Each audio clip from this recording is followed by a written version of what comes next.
Luckily, personality, as I've said before, is one of those chapters that overlaps quite a bit with what we did talking about intelligence. Now, of course, we've talked personality a lot, and it's one of those terms you probably know a lot about. I'm sure if you're anything like me, there have been times that you've taken personality tests, and there's all sorts of different ones. I think this one here is from the Myers-Briggs personality test, and it's one of the pretty widely accepted standards where you get your 4 letters and you're going to fall under sort of one of these categories. And it gets some pretty consistent results. So you'll find it has pretty decent reliability. But this isn't the only way that you can break things down in terms of personality. So how are we going to approach this? First off, as per usual, I like my definitions for important terms we're going to be talking about. First off, what is personality? For us, we're going to call it an enduring set of internally based characteristics that create uniqueness and consistency in a person's thoughts and behaviors. Now, there's a lot there to unpack. So, the first thing here being that these are internally based characteristics. So, this is something going on within you. It's not you reacting to some external situation, though that's how you're expressing your personality. The internal components are sort of what's almost the ground level, and we're going to build on top of that. So it's what makes us all unique and individual from each other. So different people will have different personalities, and that means that over time they tend to behave differently from one another. But you'll also find that an individual will tend to behave fairly similarly under certain conditions across their lifetime. So that's that almost stability or consistency that we're going to see. Now, it doesn't mean that you're always going to react in exactly the same under the same conditions, but it just means that you're a lot more likely to have the same views and the same reactions to those types of situations. I usually talk about personality as almost like our sort of big picture plan. And then we're going to have things like, say, our current mood, our current mental state might modulate our personality in the moment. So maybe you're usually a pretty laid back, relaxed person, but you're having a really, really awful day. So you've had a really stressful morning, and maybe you're a little bit snappier than you usually would be. So that is atypical. It's driven by your current emotional state, and it's deviating a little bit from what we'd expect based on past experiences, based on your overall personality. So you can think of personality as more of that long-term stability, and then it can be affected day to day by small changes. So whether that's internal mood or external situations in your environment, all of that can play a role. We just care in terms of the personality component about what is relatively consistent in time. And we'll find, depending on the theories we're looking at, that once we've kind of established a personality, it tends not to deviate dramatically across our lifetime. There is, of course, the developmental period when everything comes together, but it tends to stabilize and tends to stay fairly consistent. So we'll see more of that sort of stuff momentarily. Another important term is the concept of a personality trait. And this is going to tie back to the idea of breaking down everything that could make up our personalities into some identifiable feature or an identifiable trait. So these are those internally based characteristics that we're using to make up our definition of personality. So different theories will have different traits that they consider. Some will have more or fewer different traits or different characteristics that they want to look at. But this is sort of our generic term for how we're trying to put things into a couple of boxes. So these are going to be showing that durable disposition, that tendency for us to behave in a certain fairly predictable way in a variety of situations. So some consistency in our actions over time. So that's tying back into personality as a big picture, but these are the units that make up our bigger idea of personality. All right, so from all of that, what are a couple of the important take-homes from this? The first is the uniqueness of our personalities, the fact that every individual is going to have their own slight difference in the traits that they have. We're going to typically talk about the traits as, say, something within a spectrum. So I've mentioned before optimism and pessimism as one of our personality traits. That's for one of the most commonly accepted models. and it shows up in a couple of the others as well. We'd say that somebody has a score somewhere along that spectrum. Are you more optimistic or pessimistic or somewhere in between? That's all going to be a score for that trait. And everybody's going to have slightly different scores for each of the traits that we consider. So there's lots and lots of variety there. That consistency is looking at an individual's behavior across time. Now, again, I'm trying to stress that it's not that you're going to behave identically every single time. It's that you have a tendency for this type of behavior. And then it can be modulated by sort of current events. So having a good day or being in a good or a bad mood or something like that can always make you a little bit less likely to act as you have in the past. But we're going to see patterns, and that's what the consistency is referring to. And then the last point here is where we can start looking at personality, some of these traits that we're going to be focusing in on, and almost use them as a way of explaining or accounting for somebody's behaviors under certain conditions. So you've noticed a pattern that your new friend tends to act this particular way. So you can use an understanding of underlying personality traits to say, okay, maybe they tend to get easily overwhelmed or overworked in situations. Maybe they have a pretty high trait for neuroticism that could help explain some of these patterns of behavior. Because, of course, within psychology, when we're trying to quantify things, we'd like to be able to use that as a predictive and way of understanding what's happening with our behaviors. So yeah, those are our three sort of distinct elements to consider that all came from that one definition on the previous slide. Now, the way that I've broken this chapter down, I've tried this a couple of different ways, but personality is one of those areas where everybody kind of has their own fairly unique way of framing it. So we're going to break it down based on a couple of the different perspectives within psychology. But we're going to start with our psychodynamic perspective, which, if you are familiar with it, the psychodynamic perspective almost always makes you think of Freud. And this is because this is sort of the stereotypical beginnings of human psychology discussions where we're looking for sort of inner forces that are influencing our behaviors. So again, very Freud leaning. So this started off with Freud, and then it's those who came after him and built on his theories all fall under this umbrella. And as per usual, when we bring up sort of this group of individuals had this style of perspective, almost immediately we will hop to another group of individuals who basically hated the original perspective and came up with something in the complete opposite way. So we're going to be doing a lot of that throughout this chapter, and that pattern will end up popping up in other chapters too, because a lot of psychology really worked that way in terms of history.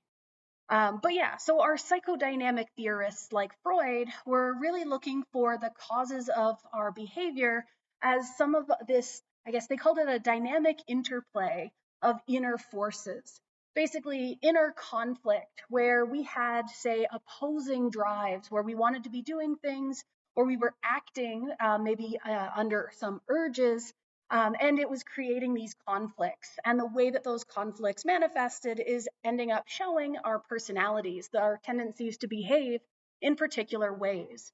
So all of this is going to be fairly abstract sounding because that's kind of the way that the psychodynamic perspective works. But we're really focusing here on unconscious mental influences and that inner conflict. And the unconscious component is especially important when looking at the psychodynamic perspective because some of our other perspectives do care about internal sort of actions or cognitive processes, but oftentimes those are focusing on intentional internal stuff rather than things that are running without our awareness. But of course, Freud was all about the subconscious, the stuff that we don't know is happening internally, and that's where a lot of the conflict comes up. So, what do we get to talk about for that? Of course, because it's Freud, we start with a lot of early childhood experiences. Freud had what he called his psychoanalytic theory, and you often see the term psychoanalytic and psychodynamic used very close together with one another because they came from the same place. But yeah, all about unconscious conflicts, all of it sort of focusing on early childhood experiences, stuff that you encountered fairly young that would have changed and shaped the way that you see and then interact with the world. This is actually some of the largest, say, problems people had even at the time they were proposed, because a lot of Freud's theories, if you start looking deeper and deeper into them, he was focused on things that basically only really mattered into childhood. And he was using a lot of the same theories, whether you're talking about adults or children, just sort of interpreted in the exact same way. Which, when we then follow up with the fact that Freud's focused almost exclusively on sexual and aggressive urges, things that were sort of internal drives, and he was applying them to children, you can definitely see why there was a lot of pushback. And of course, people know that Freud is problematic. He was a very interesting character with a lot of views that made a bunch of people mad, but they don't realize that he also made people mad in his own time too. So a little bit of acknowledgement of that. Um, he was really useful, is one thing we can say, because I have had students ask, well, why the heck do we still talk about Freud if we kind of end up dismissing a lot of his ideas? And my favorite way to answer this is the fact that he had enough opinions and was strongly opinionated enough in a lot of areas, and it made other people mad enough to come up with better theories. So he really got the ball rolling in a bunch of areas, and he started forcing this focus onto things that can influence behavior. And because at the time there was maybe a lack of people who were really focusing on internal forces, he really pushed others to start trying to include that internal influence on behavior as well. Though, of course, we don't necessarily follow up with a lot of his ideas, but it was a very good starting point. He is famous for things like conversion hysteria, is one thing that he was describing. This was when you'd have individuals who were showing physical and psychological sort of side effects without any kind of physical meaning for them, or there's really no idea of where it's coming from. So this could be something like people who would go blind from stress. There's no biological problems with their eyes or the visual areas of their brains, but they can't see. So this would be called conversion hysteria because some kind of internal psychological trauma had been converted to physical symptoms. And he wanted to try and explain this as a buildup of that internal turmoil ending up being vented out and having physical, tangible effects. Of course, his sort of explanation of how that worked, talking about psychic energy generated by unconscious urges, is not exactly how we would frame it nowadays, but it was, again, a starting point for that discussion. Now, when we look at sort of how Freud approached this, his psychoanalytic theory was basically focused around treatment. He was one of our first psychologists that was really pushing to have what he had hoped would be a procedural way of getting to what are these underlying psychological issues that might be causing problems for people. But one of the ways that this ended up working out was that he used very lengthy verbal interactions with his patients. So he would have people come in, sit down on his stereotypical therapist couch, and he would have them talk about tons of things. And he basically had them come and talk with him about anything and everything that could be related to what was going on, until he had a pretty comprehensive understanding of who they were, how they were thinking, what's been going on in their life. Obviously, a very long lasting process. So he had tons of detail. And from that, he would sort of pick out sort of what was going on in terms of patterns of thought and things that, from his mind, were things that were being maybe avoided or overemphasized. Those were the things that he'd try and dig deeper into. Now, of course, I think we're going to have some critiques on a lot of this, but just keep in mind the fact that this time consuming process would last for up to years in some of his patients. Oftentimes, they were meeting multiple days a week. Eventually, he ended up having his own, say, home area where people would come and basically live at a retreat to be able to talk with him basically daily. So this is something that was very, very time consuming and obviously probably very expensive, and therefore catered to a very specific group of individuals, sort of the upper crust of society. So we have all sorts of biases in the background there, of course.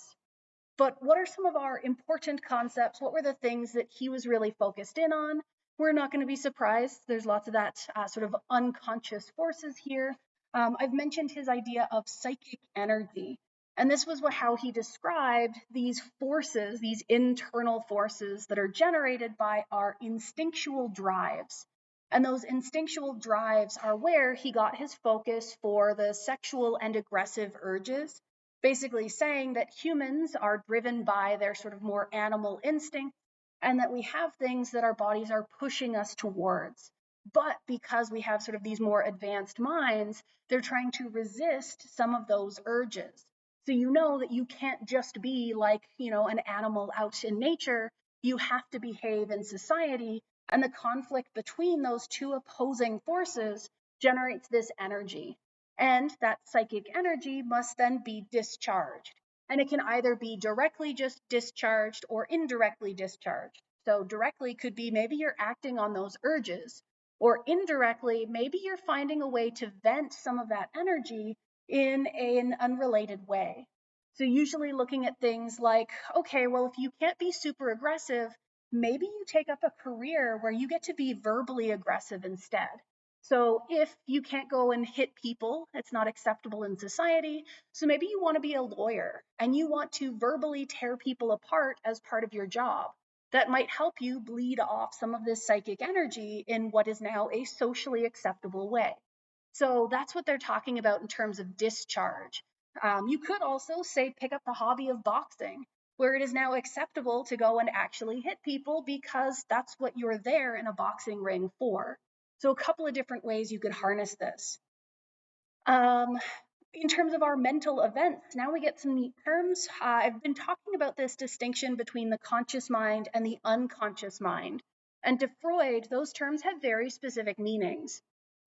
In day-to-day use, we're not going to be too far off from these, but when Freud talks the conscious, this is the stuff that we are currently actively aware of.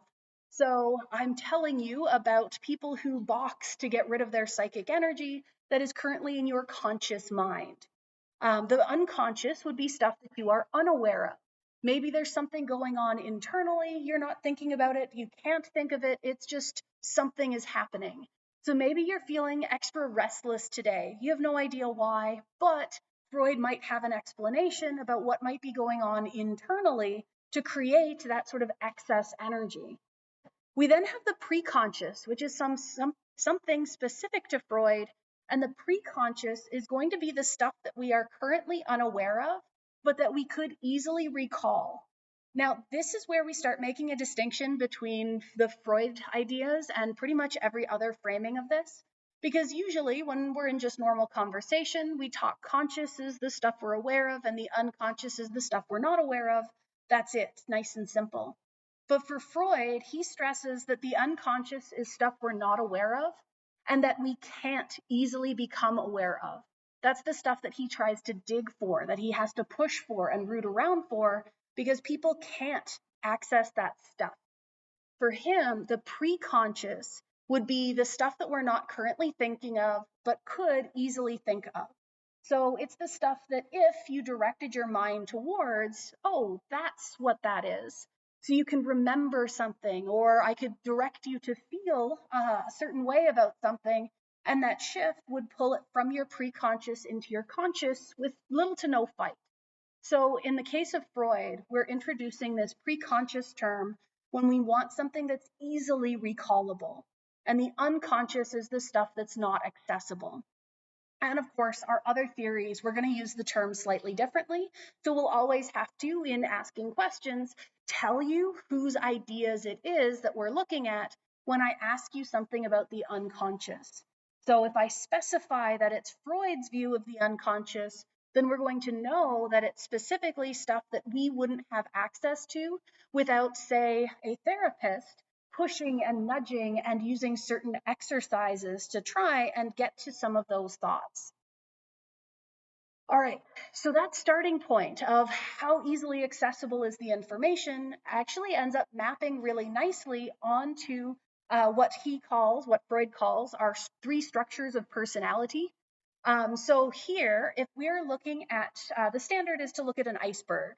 And if you know anything about icebergs, they tend to have the little bit at the top poking out of the water, but there's usually a lot more of it that's hidden below the water.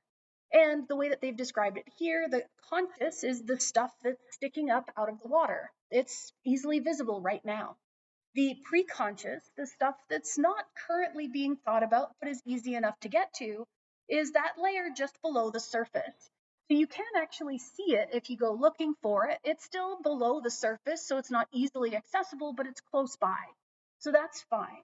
And then the stuff that's down at the bottom of the iceberg, that's really far down and away from the sun and pretty much impossible to see, that is our unconscious.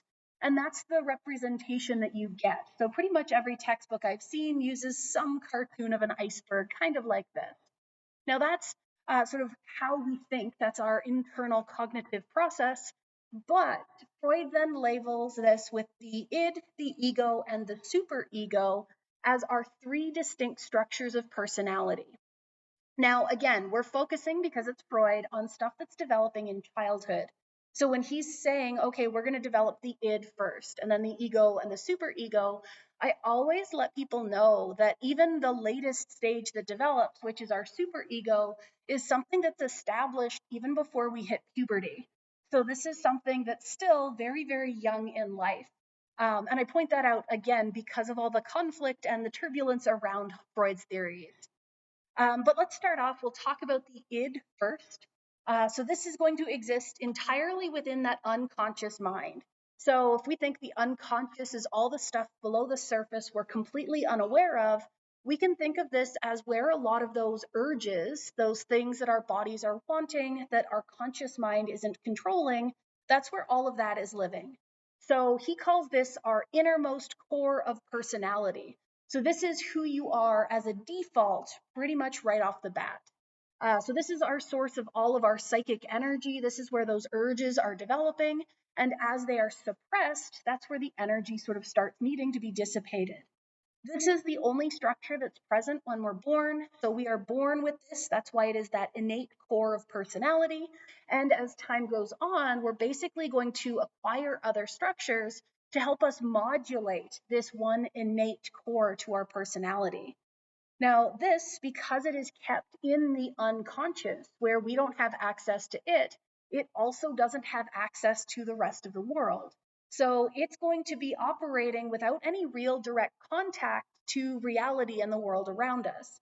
So it's functioning in an irrational manner, meaning that it's not really subject to any of the rules that exist in the world around us. So a lot of these urges, these drives are coming up just from, well, what do you want? Without any thoughts of, is that acceptable or is that something you should want? So it is on its own, sort of in its rawest form, the person's inner personality. And this is controlled by the pleasure principle. He talks about these principles for two of the three of our structures. But of course, the pleasure principle is all about seeking immediate gratification or release of those built up tensions. So if you want something, you take that thing. If you want to do something, you should do that thing. So this is why he would say that very young children are impulsive. They grab everything they want. They stick everything in their mouths. They have no sort of filter, no holding back their impulses. So he would point to our id as our sort of driving force behind all of that. And it's happening regardless of any kind of rational considerations or realities in the environment around us, because it is an irrational sort of structure. Of course, from there, we need to start developing some of these other structures that are going to help us rein in that uncontrollable and irrational id. And that's where the ego comes in. So this develops next, and this is going to be functioning primarily at a conscious level. So if I scroll back to our thing here, we're seeing it's mostly in the conscious, but it can bridge down and push back stuff that's in the unconscious. So that's what we're going to be talking about momentarily here. So the whole function of our ego is to try and keep the impulses from our id in control. Basically, don't just grab everything you want. You have to start considering what's going on in the world around us. So is it safe to take that thing? Could I grab a cookie without getting caught? If so, then maybe we can act on that impulse. So now we have a decision-making component where we're going to be delaying gratification If I'm going to get in trouble for doing that right now, maybe I should wait until a time where it's acceptable. So this gives us self-control, where you don't need to be impulsive in everything. You can have more of a rational consideration before allowing you to act on those impulses. So this one's going to operate using the reality principle. So our ego is going to be testing reality, looking at what's happening around us to decide when and under what circumstances our id can safely discharge those impulses that it's having and actually satisfy those needs, actually bleed off some of that psychic energy. So in this case, we are making sure that we are safe to do this action. And then once we can get away with it, we're going to do so. So this would be maybe when we were talking about developmentally, when children start learning that they can lie, they can hide information that could correspond with some of this development of our ego, of understanding sort of what you can and can't get away with. And of course, as it strengthens over time, you get better and better at judging the reality of this situation. There's also a term here, so second process thinking. This is basically when you start having a little bit of a higher order consideration, but this is how can we maximize gratification without the negative consequences of acting against society's expectations? So, can we find a way to either make this acceptable to keep anybody else from noticing and calling me out? Is there maybe a different activity, a related activity that we could use instead? Things like that. So how do we get the most of what I want without having to deal with consequences? And then the last of these is going to be our super ego. And unlike the other two, this one doesn't have a principle that it follows, but this is the last of our structures to develop. So this is the one where we actually start introducing that more moral component. So instead of, can I get away with this? Now we start asking questions like, should I do this? So instead of just sort of holding back an urge until you can safely get away with it, now you'd sort of consider, well, maybe I have to do something completely different. Maybe I have to find a way to indefinitely squish down this urge. So we have our moral aspects here, and we're going to have impulses or the control of the impulses that our id has generated. And we can have some more external control because we're thinking about this in a more objective way. So we're exerting even stronger control than what we saw with the ego, which was just almost like holding it back until we couldn't anymore. This is, can we focus this? Can we direct it? Or can we shut it down completely? And again, this happens, I knew before puberty, but I couldn't remember how early. And it's between the ages of 4 and 5 is usually when he would say the super ego has developed. So again, these theories are meant to be in very, very young children in terms of development. And if you think about it one more time, a lot of those urges and impulses he's talking about when we're talking about the id is all about sex and aggression. So again, people were not super happy with this theory when it initially was proposed, nor in the years that followed. All right, so what else do we have here? Some other important terms. So we've kept talking about this sort of generation of energy that needs to be released. We have a conflict between all of these impulses that the id wants to express and all of the control being put in place by our ego and later our super ego. And of course, stuff wanting to be expressed and being held back is going to create tension. And that tension is conflict. So we're going to have anxiety, an excess of this energy built up when we can't sort of keep controlling all of those impulses. So we can start feeling anxious if those impulses are threatening to break out and actually have an effect on the world. We start worrying if we're seeing the potential for consequences because we can't control our own impulses. And so this is where Freud started proposing his defense mechanisms.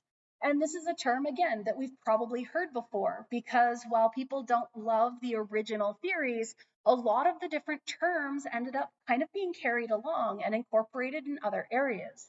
So defense mechanisms are something that has been carried along. And as defense mechanisms, these are meant to be weapons used by the ego, basically to try and push back against all of these impulses and the risk of us losing control of the impulses and having to deal with them out in the real world. So our ego is basically going to distort reality using these defense mechanisms And they're operating in mainly an unconscious way. This isn't something where you intentionally go out of your way to start fooling yourself into believing something. This is basically Freud saying that our bodies can't deal with this anxiety, this potential for losing control. So something's going to step in and basically redirect stuff. So this happens unconsciously, where we had that, if you go all the way back here, the ego sort of pushing back against the id. That's where these defense mechanisms would be acting, where we start sort of fooling ourselves into what we're seeing and how we're viewing things and stuff like that. And of course, because we're effectively tricking ourselves through this process, this is going to be the cause of a lot of maladaptive behavior. So Freud would seek, when he found people who had maladaptive behaviors, he would go in and use his psychoanalytic technique to figure out what exactly is it that's going on, what kinds of distortions do you have in place, and how are they working, and can we replace those, can we get rid of those. And so that's where this table comes in. So I've borrowed this from another one of my classes because it actually does a great job listing a bunch of our different defense mechanisms. Now, there are a couple that maybe we're familiar with, again, just from regular use in society. Things like repression. That's when you have distressing thoughts and feelings, you just bury them away, you repress them, you squish them down, and keep them in the unconscious. So you don't think about things. Maybe you forget that things happened because they would be stressful if they kept popping up. So this is how Freud might explain somebody who, say, has blanks in their memory from childhood. Maybe they had a traumatic encounter as a kid and they repressed it to protect their minds. They have projection. So that's when you attribute your own thoughts or feelings or motives to somebody else.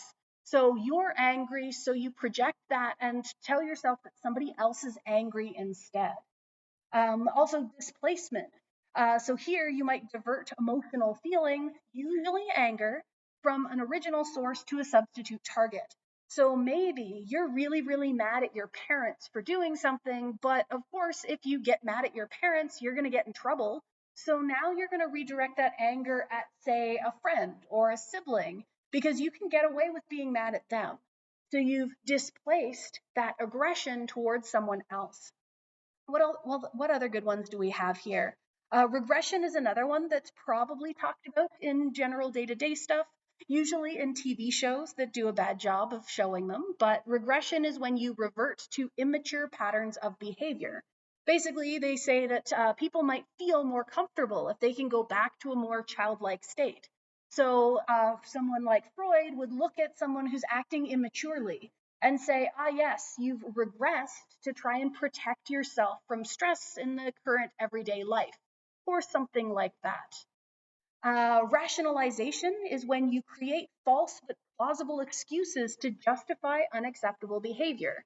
Basically, you're going to delude yourself into thinking, I did something bad, but it's not actually bad because of these other reasons. And you're going to try and use logic to convince yourself that it wasn't actually bad, and therefore you don't have to feel bad about doing it. And let me double check. I don't know if there's any other that are super important in here.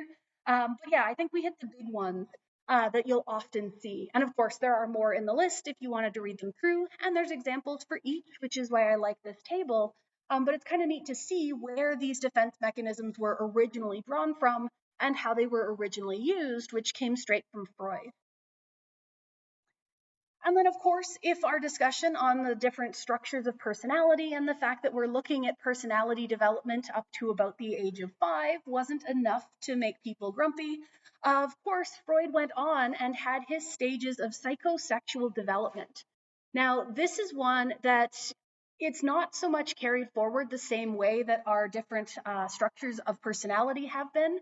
So this is one of those, I acknowledge, was something that Freud proposed. It made people really mad at the time. It continues to make people really mad, so we don't really go into it. But basically, Freud focused on a bunch of specific pleasure sensitive areas of the body. And he figured that when children got stuck at some certain pleasure sensitive age, then it would have long term effects on them as adults. So he called that fixation, getting stuck and over focusing on one of those areas. And again, if we're looking at our age ranges, we're seeing that this starts as very young children and ends in puberty. But this was sort of his focus on why people might have certain hangups on certain parts of their bodies or actions focused around certain parts of their bodies, even into adulthood. And this was his explanation for it. So, again, acknowledging that it exists, but not something we're going into detail on. Now, from all of that, I'm sure we can at this point already figure out what some of our critiques are of some of Freud's early theories. And even the people who immediately came after Freud, right off the bat, saying, okay, we have a starting point, let's start making changes. There's still going to be a lot that had to be adjusted, and to the point that we then get to hop immediately into other perspectives that basically wanted to take this in a completely different direction. Of course, our psychosexual stages. The concept of childhood sexuality was rejected at the time and moving forward. There's also an issue with how much it focuses on early experiences, and the fact that, yeah, early experiences can be important, but they're not sort of the be all and end all that Freud had originally proposed. There is the chance to sort of advance beyond certain things in childhood. It's not like what happens there is sort of set in stone. It was useful, though. Again, Freud made enough people angry, but he started talking about the importance of early experiences, which is something that's carried forward, and even into more modern psychodynamic perspectives, which are very, very different from what Freud started with. There's still that leaning into the importance of early experiences. So that part has at least been brought forward. Again, sort of beneficial because he was one of the first ones that acknowledged the role of the unconscious mind and the fact that it doesn't have to just be stuff we're actively thinking about. He did take it in a different direction than others would, but again, it was a starting point for a lot of things. We do also have some issues with things specifically like, how do you actually test this? How do you know that somebody is repressing something, but say redirecting their aggression from one person to another? How do you know for sure that's what's going on? So it's not really easy to quantify or test any of these theories in the way that we would a normal scientific theory. As much as we sort of gripe about Freud and some of his weird theories, it was a decent starting point. And we do have, actually, I forgot I had a couple of neo-Freudian perspectives. So some people who came almost right away after Freud and evolved even beyond that. But we can talk about Jung and Adler and Horney, who had their own different perspectives on personality. Okay, so let me just double check really quickly in my notes here if there was anything else. I don't think so. Okay, so for each of these, as per usual, we're just going to be hitting the highlights of some of these important principles. If you go into other classes, they delve into these in a lot more depth. But first off, we have Carl Jung, who was a psychiatrist, actually in Switzerland. And him and Freud had a very long relationship where they basically sent letters to each other back and forth starting in the early 1900s. So they would basically have they were like pen pals. So they would ask questions or talk about theories and debate over different theories and had sort of some overlap in what they thought was going on within the human mind and some disagreement on some other stuff as well. So their frequent correspondence was a lot of discussion of different theories and sort of helped shape their own ideas and theories moving forward, which was really neat to see. So he ended up naming his approach analytical psychology because he wanted it to be slightly different from the psychoanalytic theory that we had from Freud and his psychoanalysis.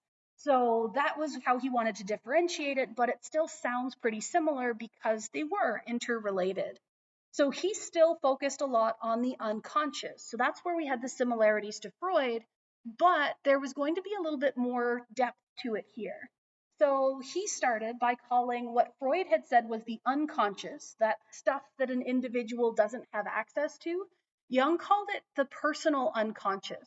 So this is the unconscious stuff that you as an individual, it's yours, but you don't have access to it. It's just sort of there. And that's in contrast to the collective unconscious. And that's what the really big thing about Jung was. And this is our unconscious store of the experiences of past generations of different people throughout the world. Basically, he had taken a step back and looked at humans around the world in different cultures and seen lots of patterns in how people tend to behave. There are certain types of actions, certain types of rituals, things that tend to be common. And he said, well, this must be coming from the fact that all humans can basically tap into the knowledge of all humans that came before. So he called it the collective unconscious because it's a collection of all of the experiences of every human who's ever been born and lived before us. And we can all sort of pull on that. And so he'd look at, say, patterns in things like architecture, patterns in rituals, patterns in social interactions. All of that could be tied to this common collective underlying knowledge. He also sort of talked about this ancestral knowledge in terms of archetypes, where archetypes, actually, I have on the next slide, are these universal thought patterns or universal images, universal behaviors, things that would be triggered by specific situations or symbols or images. Basically, you'd encounter stuff in your environment and it would activate a connection to your collective unconscious that predisposes you to certain thoughts or certain patterns of behavior and so on and so forth. So even though we don't have sort of free access to this unconscious component of the mind, it can be triggered by certain types of encounters. And that's how we draw on that information, even without being aware that we're drawing on it. So he described it a lot in terms of those archetypes, so the rebel, the sage, and so on. And you can dig into this in tons more depth. But basically, each of these archetypes had certain sort of patterns of behavior associated. And so you could be more likely to tap into one of these, and that would have a larger influence on your patterns of behavior. Again, very abstract ways of thinking because we're still in that psychodynamics sort of perspective. So yeah, Jung's perspective was very, very different from what came before, but really just sort of an extra addition to what Freud had already talked about. So if we wanted to differentiate between the two, they're both all about the unconscious, but Jung added that collective unconscious, that shared knowledge across people. And this is just sort of a quick visual on that. In case you're having trouble visualizing what that collective unconscious might look like, here we have, so individual A has their conscious mind. They have their personal unconscious, which would be like what Freud had called the unconscious on his iceberg. But we then have a level below that with a collective unconscious that's not just for person A, but also for person B and C and so on, because everyone can tap into that collective unconscious. And then these are a couple of images showing certain patterns that tend to be seen consistently across cultures that Jung had pointed to and said, aha, this is evidence of some collective unconscious, some shared information that's showing up in iconography across the world. As per usual, we don't get any more time than a couple of slides on each of these, so we're going to move on quickly and talk about Adler. So Adler also grew up in Vienna and ended up part of Freud's inner circle. Again, they're all tying back to Freud, but they are neo-Freudian, meaning that they came after Freud's original proposals and had their own spin to things. So Adler specifically really disagreed with Freud's focus on sexual conflict. He said that Freud went too far, and instead we should really be focusing on humans being motivated by their striving for superiority. Basically, people want to be the best that they can be. So this is that universal drive to adapt to your situation, to improve yourself, to master and overcome life's challenges. This is that you want to be the best. And when we have things that challenge that feeling of superiority that we're striving for, then we're going to have conflict. So if we feel inferior, if we're not superior, then we're going to start feeling bad and be pushed to do better. Almost like focusing a theory entirely on people wanting to do better for spite. They want to be the best, and if anyone makes them feel less than the best, then they're going to make them sort of overcome that. And this is where we get the term inferiority complex. And an inferiority complex is when you have those feelings of inferiority, but instead of just being motivated to sort of get back to good performance, you almost take it too far. So if you feel overly inferior, you might be driven to try and improve yourself, but never feel like you've accomplished it. You might be overachieving because you've overestimated how inferior you are. Basically, an inferiority complex is more of a maladaptive version of what should be sort of a healthy feeling of not being good enough, just motivating you and pushing you a little bit. Whereas an inferiority complex means that you're going to be pushed almost too hard. So compensation would be more of that healthy approach because these are your efforts to overcome either imagined or real inferiorities. So you're going to improve yourself. You're going to develop abilities and things that get you back into that realm of superiority, of being good at something. But you can take it too far, especially with that inferiority complex, and you can have overcompensation. So you push too hard basically to try and hide the fact that you are feeling so inferior. And again, when we're pushing it to that point, overcompensation, calling it a complex, that's when it's become maladaptive.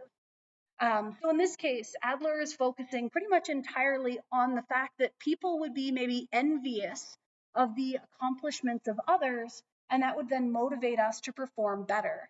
Specifically, it started with a lot of observing younger individuals, say younger siblings, who are pushing and trying to reach the achievements of their older siblings, which sometimes leads them to achieve certain standards, maybe even sooner than their older siblings had. That extra push coming from those feelings of inferiority and then allowing them to achieve more superiority in their lives. So, of course, with that sort of framework, that sort of interest involved, Adler was the first to start proposing the effect of birth order on personality, basically saying that firstborn children should have certain types of predispositions, and that later born children would have different predispositions, oftentimes because the older children didn't have other children around to sort of push them and motivate them and make them feel inferior. So they didn't have that same need to compensate. But younger children, and especially the further down in the list you go, the more and more you have to compare yourself against, and the more potential there is to feel inferior, and therefore the more motivation, the more push to try and overcome that. So he pointed out that our home environments for firstborn children are very different from later born children. And yeah, maybe that could be what's driving this. Now, this theory is something that was very, very popular for over 100 years. And there are still a lot of people who think that there is something with birth order. And there's been lots of studies. If you actually go searching, there's tons of studies that have looked into this, many that have significant results. But if you start looking at sort of big picture, maybe meta-analyses where we collect data across a bunch of places, it's not necessarily as clear cut as they originally thought. They figured that, yeah, the oldest children are always like this and youngest children are always like that. And there's usually people who will tell jokes about it. And if you're an oldest or a youngest child, you kind of relate to some of it. But a lot of the research says it's not as strong of an effect as what was originally thought. And they do attribute a lot of what the patterns we see are on this change in the environment. So it's not so much the order that you're born in, it's the conditions in which you're raised that seems to make more of have more of an effect, but it's still not as strong as people would think. We are going to move on to our last one, which is a Horney. And this is, I believe, Karen Horney, looking at interpersonal perspective on personality. And so here, we're looking at more of not so much just sort of people on their own or people striving to compete with other people, but also looking at how you feel with those around you. So focusing in on social security, so your sense of feeling safe and loved in your relationships with others. And you are striving for this feeling of security. So we can frame this as a motivational force that actually underlies our expression of personality. So we're going to react to different things if they threaten how secure we feel in our social situations. So we describe things like basic anxiety and basic hostility when there is threats to that security. So basic anxiety are feelings of anxiety that are due to lack of love, power, and safety in a relationship. So it is an unstable and unsecure relationship. So you're going to feel anxious about that. And you might be motivated to engage in actions that could bring stability and security back to that relationship. Can you try and cultivate sort of a balance of power, or more affection and love between individuals to try and alleviate some of that anxiety? We can also have basic hostility, and this is when people might feel angry and hostile because you're experiencing that insecurity. So maybe instead of trying to repair certain things, maybe you lash out because of frustrations over that imbalance. And in this case, you might actually end up pushing people away. So, depending on how people approach these imbalances, we have a couple of different actions here. So this is still labeled as being striving for superiority and striving for sort of having good balance within a situation. But we're focusing on, this is sort of a weird diagram, but we want the 1, 2, and 3 as the 3 things we're looking at. These are more just labels quantifying this, so you can ignore that line pretty much. But what is it that we could do in terms of an action? You could move toward people. This is when you maybe cooperate or work together to obtain whatever it is that you're seeking. So you can obtain affection or protection. This is moving towards someone and working with someone to obtain that security that you're seeking in a relationship. You can also end up moving against people. So if you're not cooperating, if you're not sort of in that sort of healthy balance, maybe you're going to be aggressive. And maybe by being aggressive, not only are you maybe pushing some people away, which we'll get towards the bottom, but you could also maybe use that aggression as a form of trying to force change in the dynamic there. So maybe you're lashing out because you feel insecure, and so you're going to be aggressive and exert power over that person. And now, from a stance of control, you feel more secure because now it's not in their hands. You're the one who's running the show. So you feel secure because it's under your control. And then the moving away from people is saying, okay, well, instead of being aggressive and exerting your own control and power, maybe you just withdraw rather than staying in a social situation that doesn't feel secure and safe. Maybe you're going to sort of only focus on yourself. So this can be social or emotional withdrawal from others. And this could be maybe healthy if you're moving away from a bad relationship, but it might also be maladaptive if you're moving away from people without maybe repairing a relationship as well. So obviously these could be interpreted in a whole bunch of different situations. And as always, we're just sort of acknowledging that this is some of the things that are important in this perspective and then immediately moving on. So what's our pros and cons here? So we did our pros and cons of just Freud. What about our pros and cons of our neo-Freudian perspective? Once again, we have some good and some bad. So with Jung, this emphasis on influences of the importance of the unconscious mind. So having more people say that the unconscious, stuff that we're not aware of, also still influencing our behavior was really important. Because again, this was still fairly early on in the history of psychology. So having people who are still saying that we need to keep paying attention to the unconscious was important because we do know that there can be things like unconscious bias. There are internal processes that we're not aware of that can absolutely influence our behaviors, even if we don't know it. We also had Adler and Horney expanding our emphasis on social relationships and how we interact with others. And that's really important as well, because we're even going to find when we start looking at other more modern theories of personality, you will find shifts in our patterns of behavior depending on who it is you're interacting with. And that'll become more of a focus when we start talking social behavior, because people tend to change how they interact with others depending on your social role. So if you think about it, if we were gauging your personality by how you interact with your parents versus how we interact with our peers, there's going to be a lot of differences there. And that's because of who it is we're interacting with. So that social component is still very important, and it's good that they continue to focus on that here. Our limitations are going to be the ones we probably expected, I'm sure.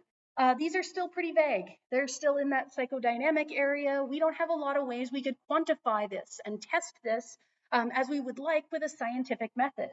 And just like we had with Freud, where it was very much focused on sort of clinical approaches, and he saw clients and he made up his theories based on what he encountered with clients, a lot of this with the neo-Freudian perspectives followed the same suit.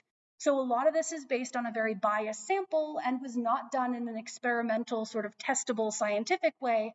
This was more of an observational component. So when we take these theories, we're keeping that in mind as one of our limitations, of course.